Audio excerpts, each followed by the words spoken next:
जब अर्जुन ने भीष्म पितामह को बाणों की शैया पर लेटा दिया, तब भगवान कृष्ण उनसे आखिरी बार मिलने पहुँचे। उन्हें देखकर पितामह ने कांपती हुई आवाज में कहा, हे केशव, मुझे अपने पिछले 10 जन्म तक याद हैं, लेकिन फिर भी समझ नहीं आता कि ऐसा कौन सा अनर्थ मैंने किया कि आज मुझे ये दिन देखना पड़ रहा है। पिछले 10 जन्मों में मैंने कोई पाप नहीं किया, तो फिर ये बाणों की सैया क्यों?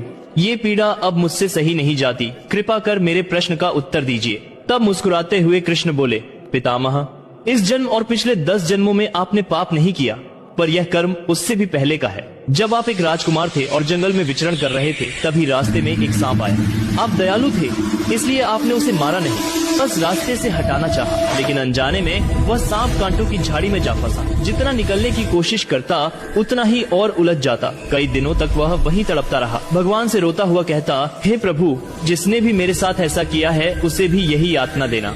लेकिन उसके बाद के 10 जन्मों में आपने कोई ऐसा पाप नहीं किया जिससे उसका फल आपको मिले। जब द्रौपदी का चीरहरण हुआ, तब आप मौन रहे।